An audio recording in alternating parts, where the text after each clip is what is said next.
ಅಧರ್ಮಿಗಳ ಭ್ರಾಂತಿಯ ಸೆಳವಿಗೆ ಸಿಕ್ಕಿಕೊಳ್ಳದೆ ನಿಮ್ಮ ಸ್ಥಿರವಾದ ಮನಸ್ಸನ್ನು ಬಿಟ್ಟು ಭ್ರಷ್ಟರಾಗದಂತೆ ಎಚ್ಚರಿಕೆಯಾಗಿರ್ರಿ. ಅಧರ್ಮಿಗಳು ನಮ್ಮ ಸುತ್ತಲೂ ಹೆಚ್ಚಾಗಿದ್ದಾರೆ. ನಮ್ಮನ್ನು ಅಧರ್ಮದಲ್ಲಿ ಬೀಳಿಸುವ ಜನರು ಹೆಚ್ಚಾಗಿದ್ದಾರೆ. ಸುಳ್ಳಾದ ಉಪದೇಶಗಳು, ಸುಳ್ಳಾದ ಕಾರ್ಯಗಳು, ಪಾಪದ ಜೀವಿತ, ತಪ್ಪಾದಂಥ ನಡವಳಿಕೆ, ಈ ಥರದ ಜನರ ಮಧ್ಯದಲ್ಲಿ ನಾವು ಜೀವಿಸ್ತಿದ್ದೇವೆ. ನಾವು ಸ್ಥಿರವಾಗಿ ನಿಲ್ಲಬೇಕಂದ್ರೆ ದೇವರ ವಾಕ್ಯದ ಧ್ಯಾನದಲ್ಲಿ ಬೆಳಿಬೇಕು. ಹಲ್ಲೆಲೂಯಾ. ನಿಮಗೆ ಉದಾಹರಣೆಗೆ ನಾನು ನಿಮಗೆ ಹೇಳ್ತೀನಿ. ಸಾಮಾನ್ಯವಾಗಿ ನಾವು ಕಂಬಗಳನ್ನು ನೆಡುವಾಗ ಹೈಟ್, ಅದರ ಕಂಬದ ಎತ್ತರ ಎಷ್ಟಿರುತ್ತೋ ಅಷ್ಟು ಆಳವಾದ ಗುಂಡಿನ ತೆಗಿತೀವಿ. ಯಾಕಪ್ಪ ಅಂದರೆ ಅದು ಕಡಿಮೆ ಆಳ ತೆಗೆದ್ರೆ ಏನಾಗುತ್ತೆ, ಬೆಂಡಾಗೋ ಸಾಧ್ಯತೆ ಇರುತ್ತೆ. ಇಲ್ಲಾಂದರೆ ಕೆಲವು ಕಂಬಗಳು ಬಿದ್ದು ಹೋಗುವಂಥ ಸಾಧ್ಯತೆ ಇರುತ್ತೆ.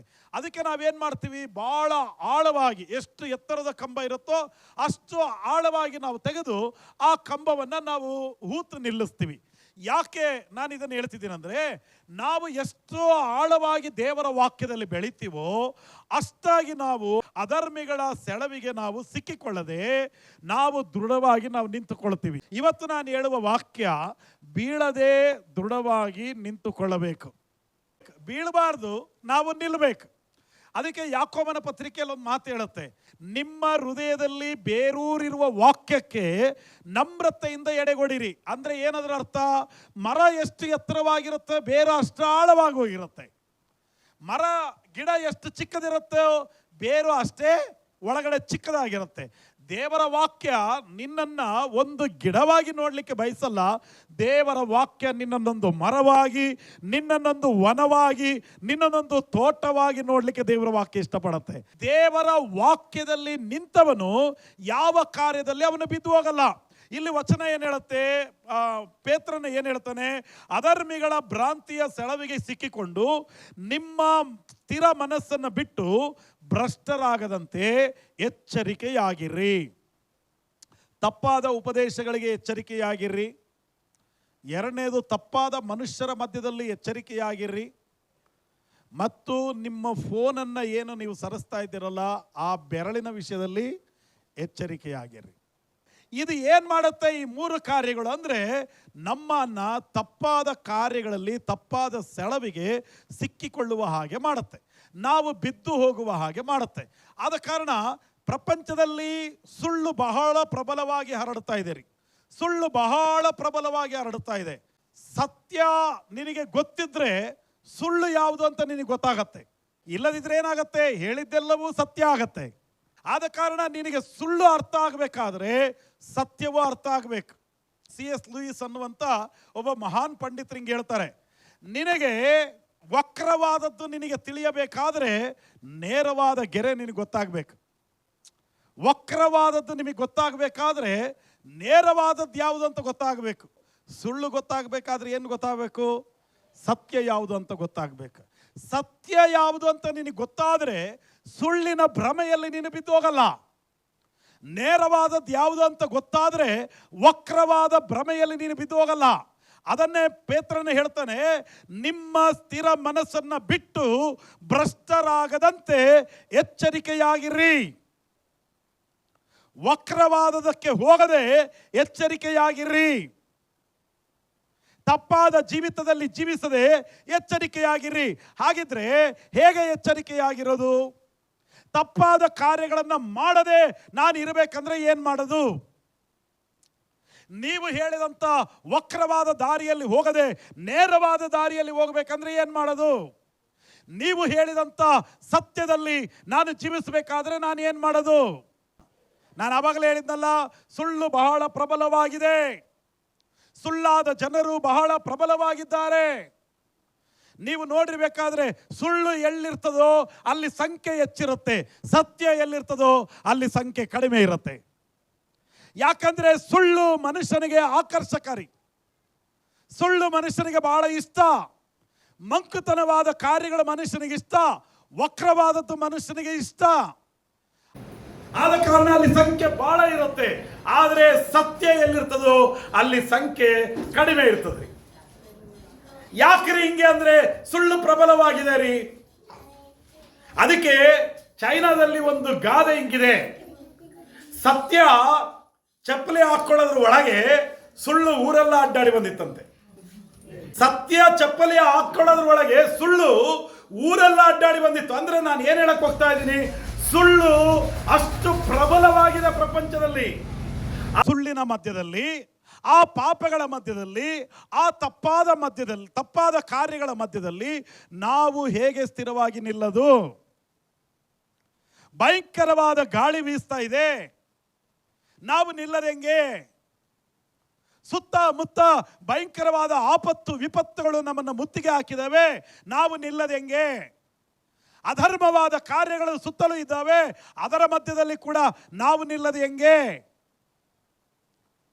ಆ ಸುಳ್ಳನ್ನ ಹಿಂಬಾಲಿಸದೆ ನಾವು ಜೀವಿಸಬೇಕಾದ್ರೆ ಸತ್ಯ ಏನು ಅನ್ನೋದು ನಿನಗೆ ಅರ್ಥ ಆಗಬೇಕು. ಯಾವುದು ಆ ಸತ್ಯ? ಯೋಹಾನನ ಸುವಾರ್ತೆ 17:17 ಓದ್ರಿ. ಯಾವುದು ಆ ಸತ್ಯ? ದೇವರ ವಾಕ್ಯವೇ ಸತ್ಯವು. ಹೇಳ್ರಿ, ಎಲ್ಲರೂ ಜೋರಾಗಿ ಹೇಳ್ರಿ. ದೇವರ ವಾಕ್ಯವೇ ಸತ್ಯವು ರೀ. ಹಲ್ಲೆಲೂಯ. ಯಾವುದು ಸತ್ಯ ಅಂದ್ರೆ ದೇವರ ವಾಕ್ಯವೇ ಸತ್ಯ ರೀ. ಈ ಬ್ಯಾಂಕಲ್ಲಿ ಕೆಲಸ ಮಾಡೋರು, ಕ್ಯಾಶಿಯರ್ ಆಗಿ ಕೆಲಸ ಮಾಡೋರು, ಅಲ್ಲಿರುವಂಥ ಎಂಪ್ಲಾಯೀಸ್ಗಳಿಗೆ ಒಂದು ಟ್ರೈನಿಂಗ್ ಇರುತ್ತೆ ರೀ. ಏನು ಟ್ರೈನಿಂಗ್ ಅಂದರೆ, ಸತ್ಯವಾದ ನೋಟ್ ಹೆಂಗಿರುತ್ತೆ, ಯಾವುದು ನಿಜವಾದ ನೋಟು, ಅವರು ನೋಡುವಾಗಲೇ ಗುರುತಿಸ್ತಾರೆ ಸರಿಯಾದ ನೋಟ್ ಯಾವುದು, ಸರಿಯಾದ ನೋಟ್ ಯಾವುದು ಅಲ್ಲ. ಅಂದರೆ ನಮ್ಮ ಭಾಷೆ ಹೇಳಬೇಕಂದ್ರೆ ಕೋಟಾ ನೋಟ್ ಯಾವುದು, ಒರಿಜಿನಲ್ ನೋಟ್ ಯಾವುದು, ಮುಟ್ಟಿದ ಕೂಡಲೇ ಅವ್ರಿಗೆ ಗೊತ್ತಾಗ್ಬಿಡುತ್ತೆ. ಕೆಲವರಿಗೆ ಮುಟ್ಟೋದು ಬೇಡ, ಕೆಲವರು ನೋಡಿದ ತಕ್ಷಣ ಗುರ್ತಿರಿತಾರೆ ಇದು ಕೋಟಾ ನೋಟು ಅಂತ ಹೇಳ್ತಾರೆ. ಅವ್ರಿಗೆ ಹೆಂಗೆ ಗೊತ್ತಾಯಿತು? ಒರಿಜಿನಲ್ ಯಾವುದು ಅಂತ ಅವ್ರಿಗೆ ಭಾಳ ಚೆನ್ನಾಗಿ ಗೊತ್ತು, ಅದಕ್ಕೆ ಡೂಪ್ಲಿಕೇಟ್ ಯಾವುದು ಅಂತ ಕಂಡುಹಿಡಿದ್ರು. ನಾನು ಹೇಳ, ಈ ಲೋಕದಲ್ಲಿರುವಂಥ ಅಧರ್ಮವನ್ನು ನಾವು ಗ್ರಹಿಸಬೇಕಾದರೆ ದೇವರ ವಾಕ್ಯ ಅನ್ನುವಂಥ ಸತ್ಯವನ್ನು ಮೊದಲು ನೀನು ತಿಳಿಬೇಕು. ದೇವರ ವಾಕ್ಯದ ಸತ್ಯವನ್ನ ನೀನು ಅರಿಯದೇ ಇದ್ರೆ ಲೋಕದಲ್ಲಿರುವಂಥ ಅಧರ್ಮವನ್ನ ನೀನು ತಿಳ್ಕೊಳ್ಳೋದೇ ಇಲ್ಲ. ಯಾರು ಏನು ಹೇಳಿದ್ರು ಕೂಡ ಅದುವೇ ಸತ್ಯ ಅನ್ಸುತ್ತೆ. ಯಾಕಂದ್ರೆ ನಿಜವಾದ ಸತ್ಯ ನಿನಗೆ ಗೊತ್ತಿಲ್ಲ. ನಿಮಗಿದು ಅರ್ಥ ಆಗಲಿಕ್ಕೆ ನಾನು ಉದಾಹರಣೆಗೆ ಹೇಳ್ತೀನಿ. ಯೂಟ್ಯೂಬ್ ಸಂದೇಶಗಳನ್ನ ಬಹಳ ಜನರು ಕೇಳ್ತೀರಾ. ಅಲ್ಲಿ ಹೇಳುವಂಥ ಎಲ್ಲ ಸಂದೇಶಗಳು ಸತ್ಯನಾ? ಅಲ್ಲ. ನೀವು ಬರೀ ಫೋನ್ ತೆಗೆದು ಯೂಟ್ಯೂಬ್ ಸಂದೇಶಗಳನ್ನ ಓಪನ್ ಮಾಡಿದ್ರೆ ಸಾಕು, ಬೇಕಾದಷ್ಟು ದುರುಪದೇಶಗಳು ಸಿಗ್ತವೆ. ಈಗ ಆ ಅಸತ್ಯವನ್ನ, ಆ ಸುಳ್ಳಾದ ಉಪದೇಶವನ್ನ ಹೆಂಗೆ ಕಂಡುಹಿಡಿಯೋದು? ಆ ಅಧರ್ಮವನ್ನ ಗುರುತಿಸುವುದು ಹೇಗೆ? ಅದಕ್ಕೆ ನಾನು ಹೇಳ್ತೀನಿ, ಸತ್ಯ ನಿನಗೆ ಗೊತ್ತಿದ್ರೆ ಸುಳ್ಳು ಯಾವುದು ಅಂತ ಗ್ರಹಿಸ್ತೀಯ, ಇಲ್ಲದಿದ್ರೆ ಸುಳ್ಳೇ ಸತ್ಯ ಅಂತ ನೀನು ತಿಳ್ಕೊಳ್ತೀಯ. ಹಂಗಿದ್ರೆ ಸತ್ಯ ಯಾವುದು? ದೇವರ ವಾಕ್ಯವೇ ಸತ್ಯ. ಇನ್ನೊಂದು ವಾಕ್ಯ ಅದೇ ಪೇತ್ರನ ಪತ್ರಿಕೆಯಲ್ಲಿ 1ನೇ ಅಧ್ಯಾಯದ 20-21ನೇ ವಾಕ್ಯ ಓದ್ರಪ್ಪ.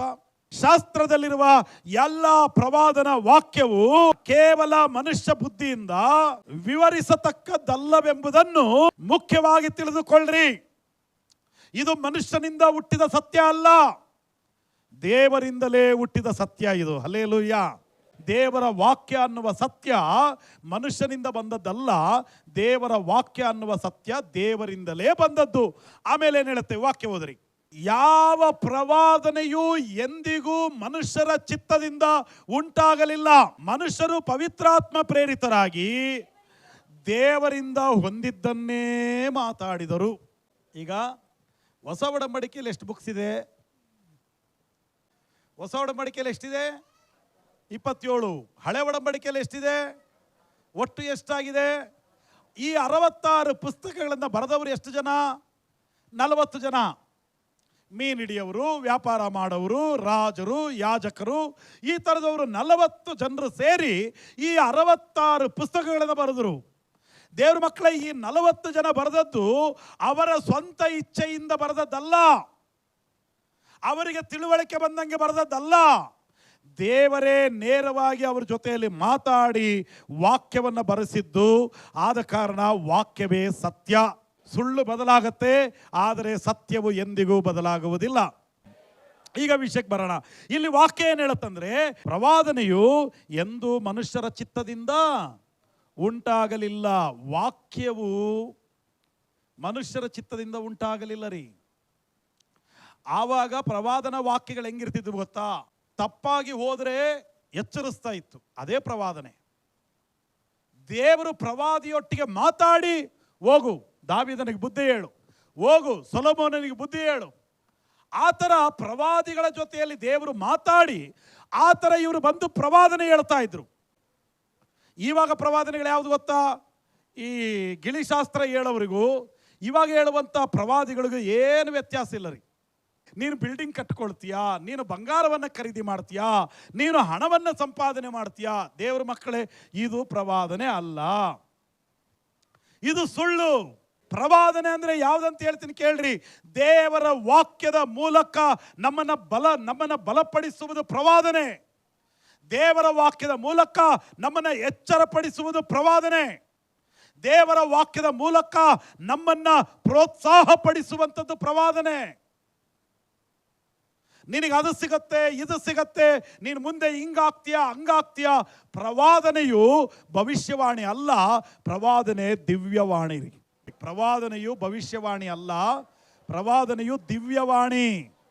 ಏನ್ರಿ ದಿವ್ಯವಾಣಿ? ದಿವ್ಯವಾಣಿ ಅಂದ್ರೆ ನಿತ್ಯ ಕಾಲಕ್ಕೆ ಇರುವಂತ ದೇವರ ಕುರಿತು ಹೇಳುವಂತ ವಾಣಿ. ಅದು ನಿತ್ಯ ಜೀವಕ್ಕೆ ಸಂಬಂಧಪಟ್ಟ ಹಾಗೆ ಮಾತಾಡುವ ವಾಣಿ. ಅದು ನೀನು ಸರಿಯಾಗು, ನೀನು ಪರಿಶುದ್ಧನಾಗು, ನೀನು ಆತ್ಮಿಕವಾದ ಜೀವಿತದಲ್ಲಿ ಜೀವಿಸು, ಹೀಗೆ ಬದುಕು ಹಾಗೆ ಬದುಕು ಅಂತ ನಮಗೇನು ಪ್ರವಾದನಾತ್ಮಕವಾಗಿ ಉಪದೇಶ ಬರುತ್ತಲ್ಲ, ಇದು ಪ್ರವಾದನೆ.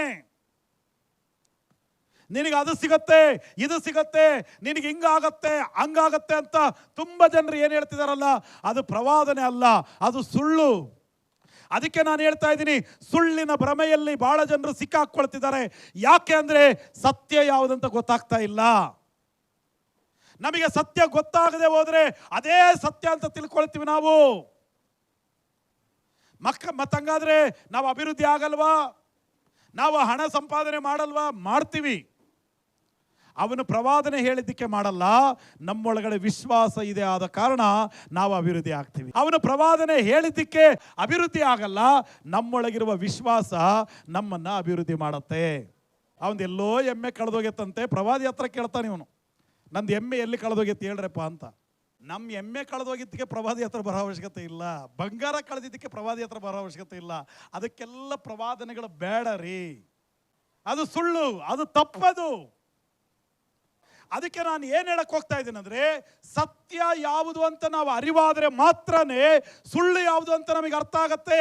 ಇಲ್ಲದಿದ್ರೆ ನಾವು ಕೇಳಿದ ಎಲ್ಲ ಸುಳ್ಳು ನಮಗೆ ಅದು ಸತ್ಯವಾಗಿಬಿಡುತ್ತೆ.